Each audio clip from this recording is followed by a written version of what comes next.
Беш барсты бекем кармоо милдетибиз, пайгамбар Мухаммадтын үммөтүбүз. Урматтуу улуу кичүү замандаштар, жүрөктүү иман менен гүлдөтүңүз. Арбаңыздар урматтуу мусулман биртугандар, орозоңуздарды Кудайым кабыл кылсын.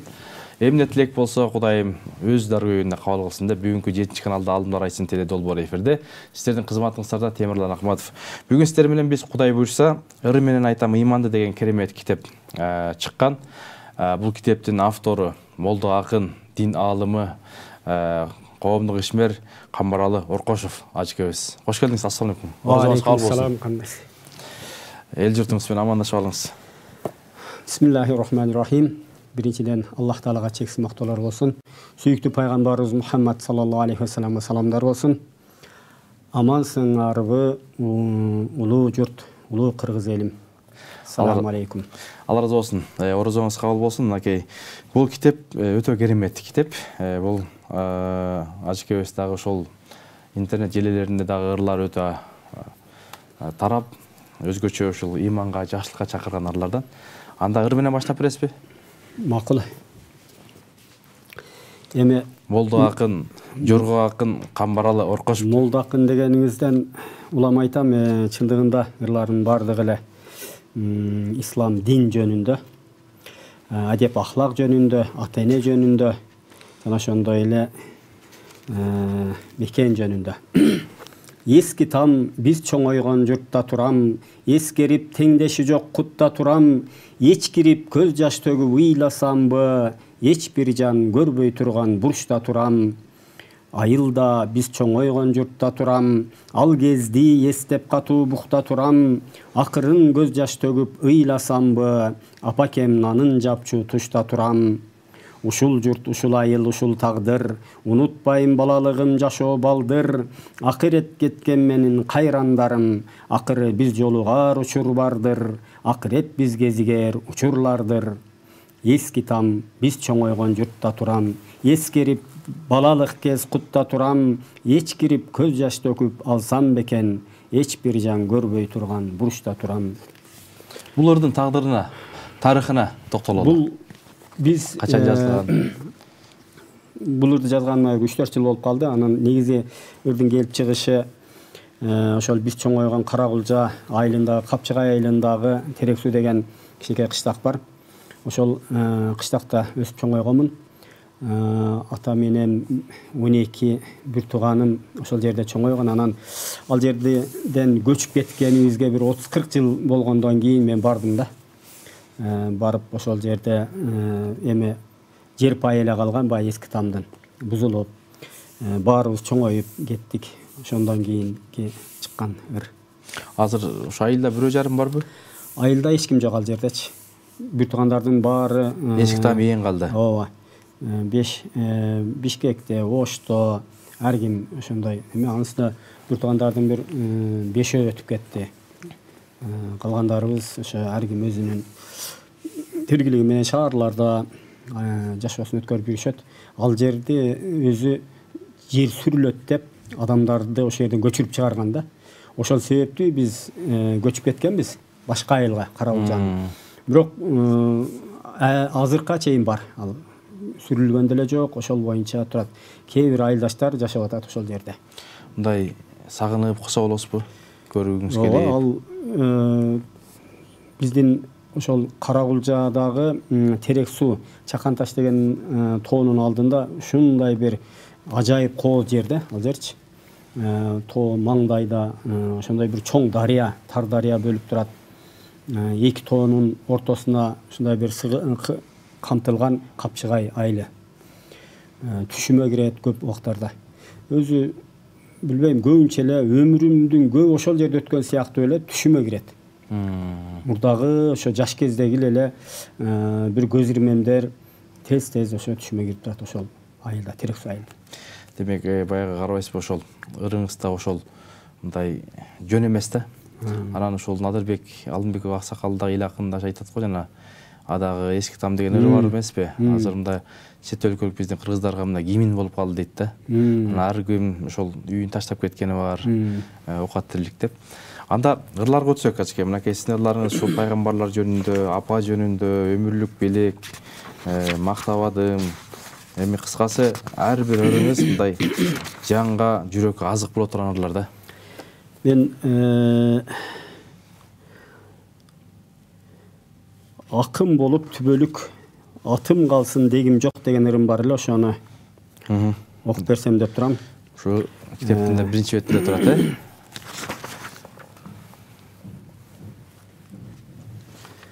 Эң башында ошол китептин бетине коюп койдук эле. Акым болуп атым калсын жок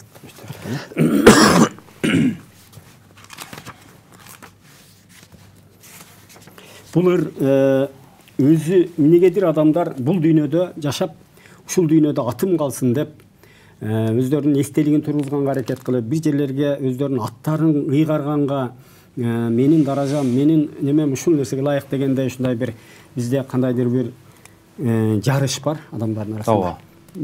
Мен айтат элем, эми чындап опол тоодой элге журтка кызмат кылсаң дагы Кудайга жакканың андан артыгыраак да. Кудай билсин деген нерсени айткым келет.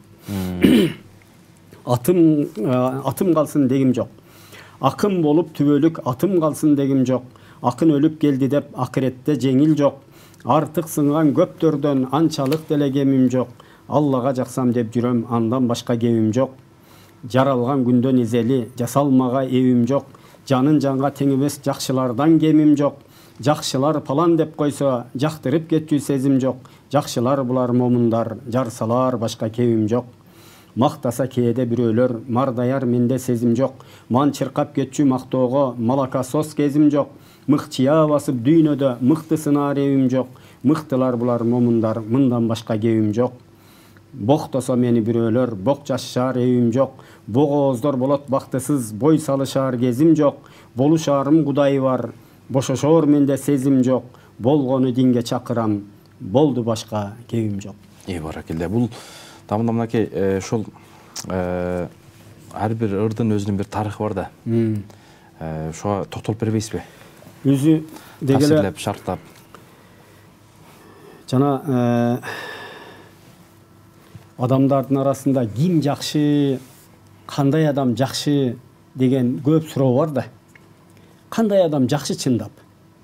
Өтө бай адам жакшыбы, өтө сулуу адам жакшыбы, өтө берешен адам жакшыбы десе, ушул суроолорго чекит коюп, пайгамбарыбыздын хадистеринин мазмунунда келет. Силердин эң жакшыңар дейт, такубаңар дейт да. Аллах Таала да ушундай аяттын мазмунунда айтат. Силердин араңарда, силердин эң жакшыларыңар дейт. Булар такубаларыңар, Кудайдан корккондоруңар дейт да. Мен дагы бул ырда бардык нерсеге мындай бир кескин каршы айтып туруп, анан Аллага жаксам деп жүрөм, андан башка кебим жок деп эң акыркысын. Жана ошондой эле жакшылар булар момундар, жарсалар башка кебим жок.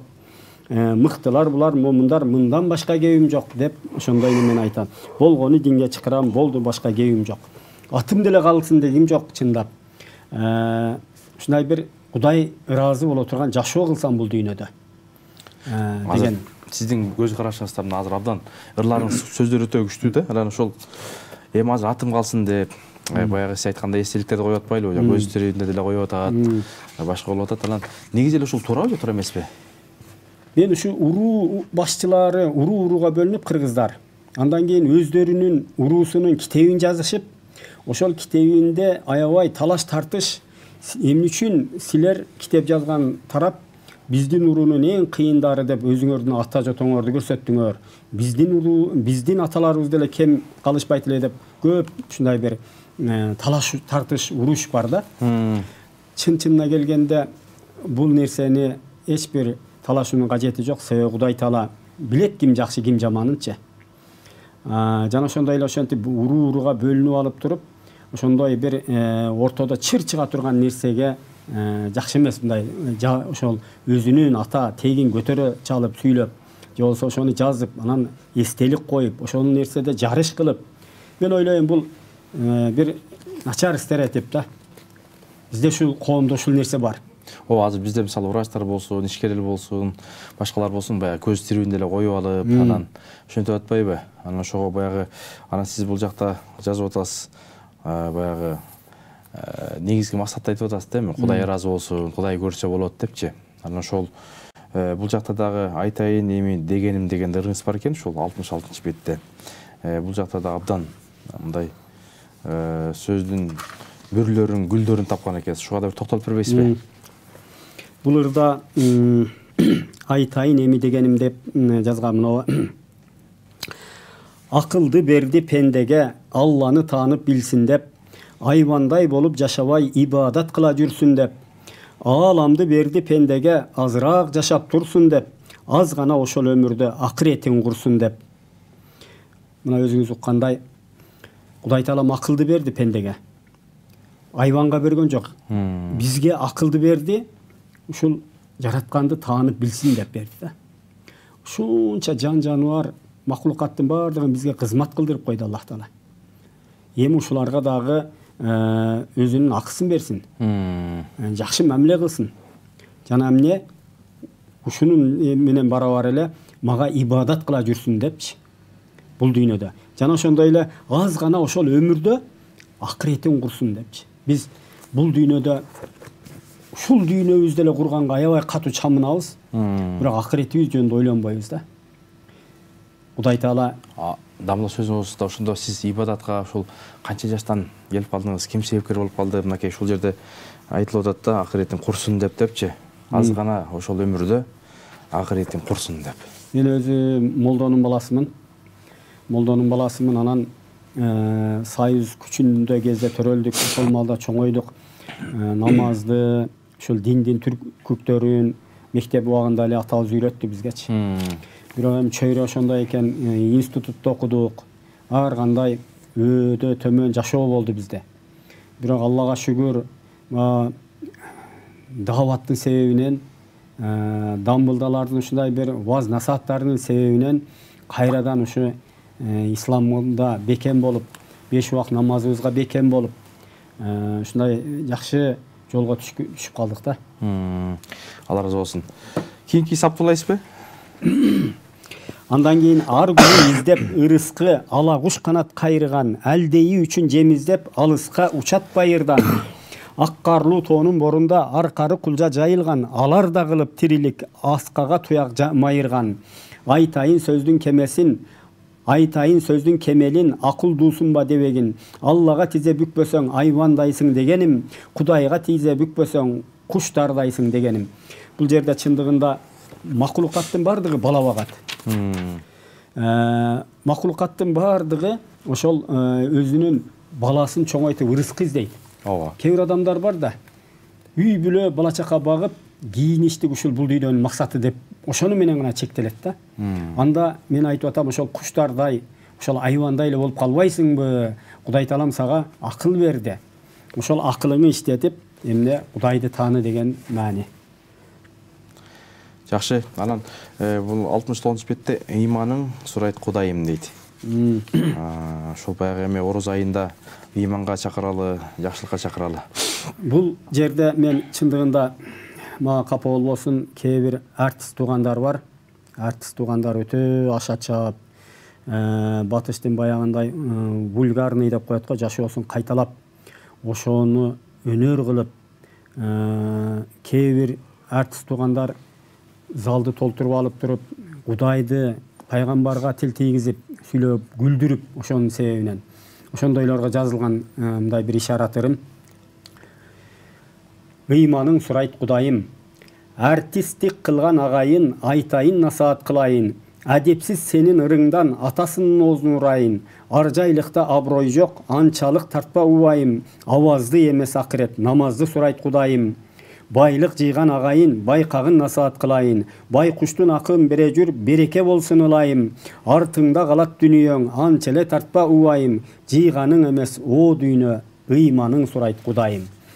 Бул биринчи куплетинде ошол артист туугандардын жанагындай ошондой бир тескери адепсиз ырлары же болбосо оюндары боло турган болсо, экинчисинде зекетин бербеген байлар жөнүндө ошолорго кылган неме ишаратыр. Машалла болсун. Анан мынакей орозо, Кудайга шүгүр орозого келдик. Анан ушул орозого эми акын молдолор, алымдар, дини бар, намазы барлар аз да, саналып эле. А бирок ошол эле биздин ата бабаларыбыз Тоголок молдо, Токтогул Сатылганов баардыгы мындай ырга жакын. Кыргыз өзү ырга жакын да негизи табияты. Анан ыр менен калтырып кетиптир да. Алар өзү өтсө дагы ушул ырлары биздин азыр жүрөктөрүбүздө ар дайым жашап келет. Анан бул ырларыңыз негизги ошол максаты, багыты ушул жакшылыкка чакырган, ыйманды айткан ырлар болуп атпайбы? Анан ыр менен айтам ыйманды деп дайыма Фейсбукка да көп нерсе салып турасыз. Күнүнө канча ыр саласыз? Эми ыр жазып отура берсең чындыгында тиргилик калат да. Бош убак болсо ыр жазсаң болот. Мен бош убакытта жазабы же илхам келеби дамыла? Жок, бош убакытта жаза берем. Мен да билбейм. Бош убак болсо анан баягы жан дүйнөм тынч болсо жаза берем да. Илхам келет деп айтат. Илхам келет дейт. Анан мен бир 2 саат келет, же болбосо бир сөздөр келет, же бир тема келет. Каерде жүрсөм ошону мына телефонума записный книжкага сразу жазып коем. Анан кийин бош убакта отуруп, мынтип карап туруп, чекесинен ошо боюнча ыр жазып берсең болот. Кана анда ырга көңүл буралы. Рамазан боюнча бир ырым бар, ошону окуп берейин.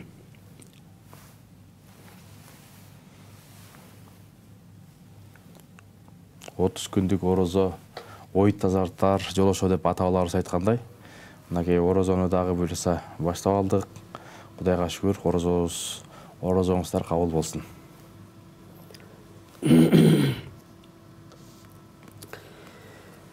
Рамазан айыбыз деген ыр бул. Курсак ачып оогон менен шайыбыз, куду бейиш төрү болор жайыбыз. Кут береке эшиктери ачылган, куттуу болсун Рамазан айыбыз. Оозуң кургап тилиң болот курукта, ооз ачаарда тилек кылгын унутпа. Ошол тилек көтөрүлсө Кудайга, о ылдыйда кала берет булутта. Орундасын тилектерди Кудайым, орозобуз кабыл болсун ылайым. Ооз ачаарда мага дагы дуа кыл, мен да тууган сага дуа кылайын. Курсак ачып оогон менен шайыбыз, куду бейиш төрү болор жайыбыз. Кут береке эшиктери ачылган, куттуу болсун Рамазан айыңыз. Куттуу болсун Рамазан айыбыз. Баракелде. Тамылан ошол баягы пайгамбарлар жөнүндө жазганларыңыз бар. Ошол ырларга да тотолуп бербейсизби? Пайгамбарлар жөнүндө жараткан Кудай жөнүндө жазган ырларыңыз бар. Эми бул ай өзү ошол Кудайга жакындай турган ай, бул ай өзү тарбия ай, бул ай өзү пайгамбардын кесибиде мугалим ай экен. Эми бул айда кыскасы ошол мүмкүнчүлүктөрдү пайдалана турган ай. Жакшылыкка чакырган ай. Бул китептеги баягы ырлардын кайсыл жерде болгонун дагы мазмундан азыр карайын.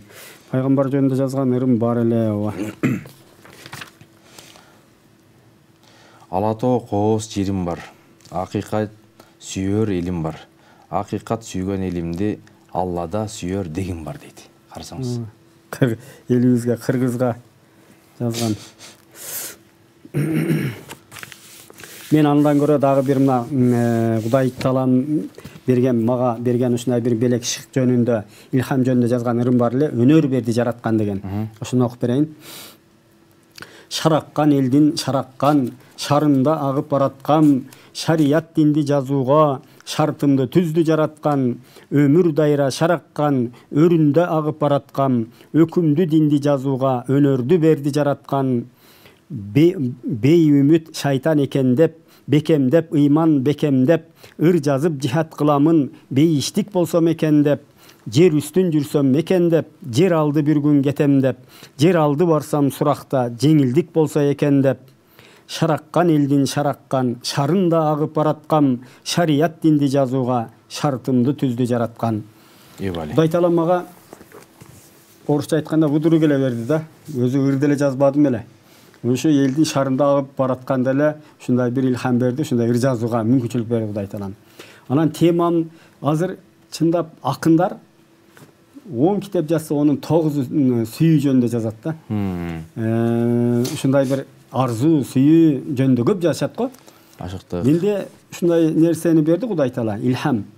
Адамдагы эң баалуулук бул адеп, ахлак, ишеним, ыйман го. Мына ушунун тегерегинде жазууга Кудай таала мага мүмкүнчүлүк берди да. Баракелла, Алла разы болсун. Буюрса экинчи китебиңиз да дайым болуп калды окшойт, э? Иншалла ушу жакындап калды. Кут берекет жерим бар, Куранды сүйөр элим бар. Куранга жакын кыргызды Кудайым сүйөр дегим бар дейт. 280 бет. Камбаралы Оркошев. 280, а? Урматтуу көрүп демек бул ырдатындагы биз ала турган сабак өтө көп. Өзү негизи биз Куранды сүйгөн элбиз, Алла Тоону сүйгөн элбиз. Анан ушул табиятка жакшы мамиле жасаган элбиз, жакшылыкка чакырган элбиз, жамандыктан кайтарган элбиз. Айта берсек эми өтө көп. Бүгүнкү ошол суроолорго китеби менен келген молдо акын дин алымы, дин таануучу Камбаралы Оркошев устатыбыз бизде конокто. Элим бар. Кыл чайнашаар деми бар, кыялы сонун эли бар. Кылымдап динди кармаган кыргыздын кимден кеми бар. Акыйкат сөзгө деми бар, Аллага жакын эли бар. Айтылуу кыргыз калкымдын айткыла кимден кеми бар. Каркыра конгон бел болсун, каз өрдөктү көл болсун. Карылар чыкса кыргыздан, кадырлап алар эл болсун. Аккар ашу бел болсун, аккуулар конгон көл болсун. Аалымдар чыкса кыргыздан, ардактап алар эл болсун.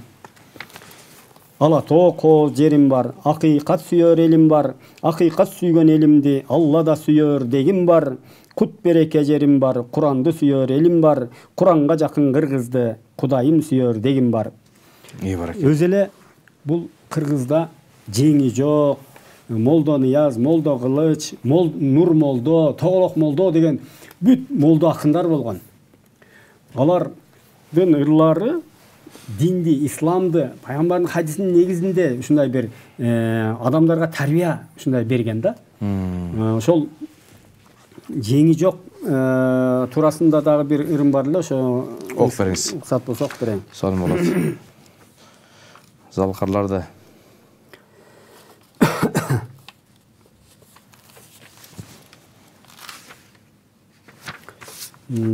таппай калдым, азыр карайынчы дагы мына жерде. Кут береке жумабыз деген дарыңыз бар экен 278 жылы бетте.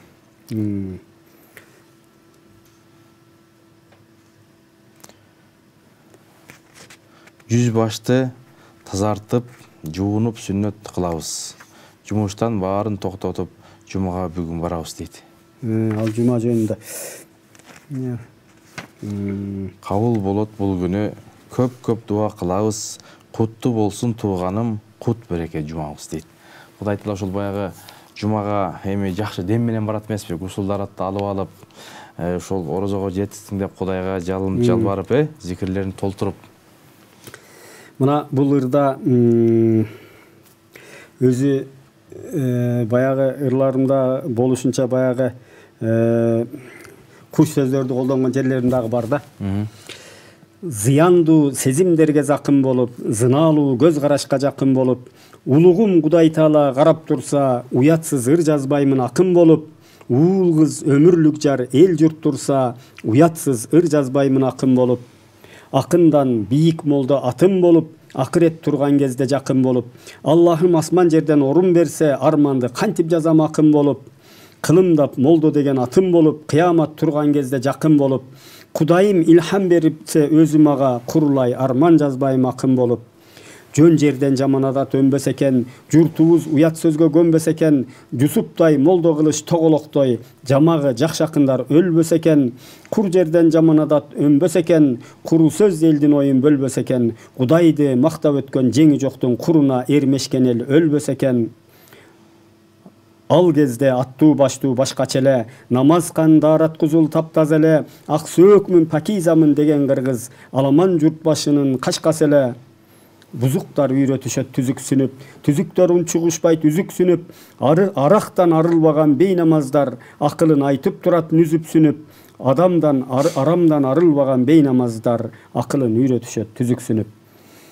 Бул кээ бир жерде бул жерде зыналуу деген терминдер кирип кетти. Бул чындап Курандын термини. Азыр биздин кыргыз эл баары эле түшүнүп калды бул нерсени. Жакшы. Анан ушул ажеке баягы эфирибиз барган сайын соңуна келип баратат. Бир 3,5 мүнөттөй 4 мүнөткө жакын убактыбыз калды. Жарым саат тез өтүп кетти. Жакшы адам менен болсоң, анын жанында убакыт тез өтөт эмеспи? Анан ушул баягы орозодо жалпы сиз сыяктуу шакирттериңиз бар. Анан ошол баягы шакирт болом дегендер бар. Ошолорго ырт жазуунун мындай бир-эки насаат айтып кетпейсизби? Кандай жазат, же Кудайдан болобу, же келсе үйрөтөсүзбү? Сурап атат да. Өзү бизде Кыргызда азыр ушул тапта ушундай бир адеп ахлак, дин темасы, иман темасы менен ыр жазгандар бар. Мен Facebooktан билем да. Алар да мага кайрылышат. Анан негизги эле бул жакшы тема, бул жакшы жакка жакшылыкка чакыруунун бир түрү да. Анан мен уши эл журтка ушундай айтат элем да, баягы кыргызыбызда сөз бар, торко тозот, туяк озот деген сөз бар. Биз көбүрөөк баягы материалдык нерсе менен алектенип, ошону менен машгул болуп өмүрүбүздү өткөрүп ийебиз да. Дүйнөдөгү башка элдер окуп атышат, ушундай бир илимге, билимге, жаңы технологияга ушундай акчаларын жумшап атат да. Ошол биздин айткан жанагы торко тозот, туяк озот деген сөз кыргызыбыздын эң бир жакшы нерсе. Бул жерде туяк катары билимди ойлошубуз керек. Өнүгүш үчүн мына ушул нерсеге мындайча айтканда чоң кон коюшубуз керек да. Чоң каражат жумшашыбыз керек.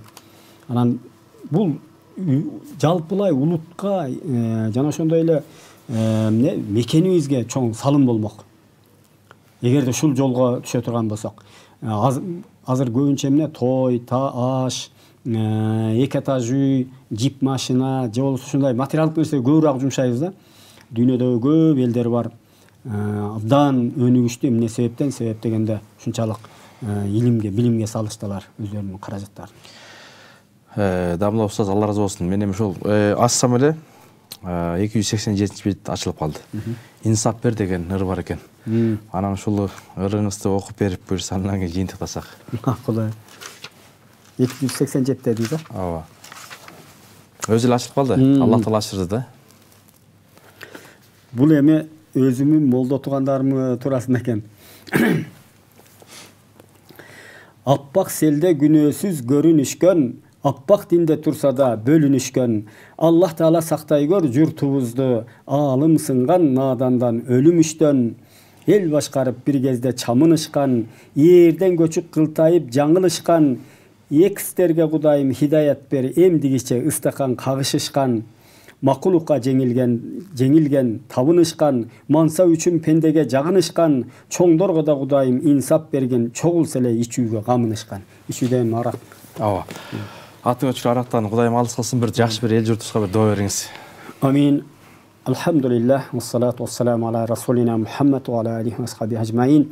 Аллах субханаху ва таала элибизди ынтымак кылсын, жерибизге бүтүндүк берсин, элибизге өнүгүү берсин. Кудай таала эл ичиндеги ушундай ооруп сыркап жүргөндөргө өзү хидая, шифа, дава берген. Жараткан Алла биздин эмне билбеген нерселер, билбеген жактарыбызга Аллахым билим берген. Аллахым кармаган туткандарыбызга береке берген. Эч кимге көзүңдү каратпагын, көзүбүздү. Кудай таалам алдыңкы өнүккөн мамлекеттерден кыл бизди. Биримдиктүү, ынтымактуу, ыз кешиктүү элдерден кыл. Роббана атина фид-дунья хасаната ва фил ахирати хасана ва кина азабан-нар. Урматтуу телегөрүүчүлөр, урматтуу биздин угармандар, бизге бөлүнгөн убакыт аягына келди. Ыр менен айтам ыйман деп, Кудай берсе ошол орозоңуздар кабыл болсун, ыйманыбыз бекем болсун, толук болсун. Кудай таала баардыгыбызды эки дүйнөдө шеримдей кылбасын. Кийинки орозолорго баарыбызды жеткизсин. Эл башкарган, журт башкаргандарга Кудай таала адилеттүүлүк, ыймандуулук, такыбалык берсин. Кийинки эфирге чейин Кудай тааланын жакшылыгы, тынчтыгы, берекеси менен болсун.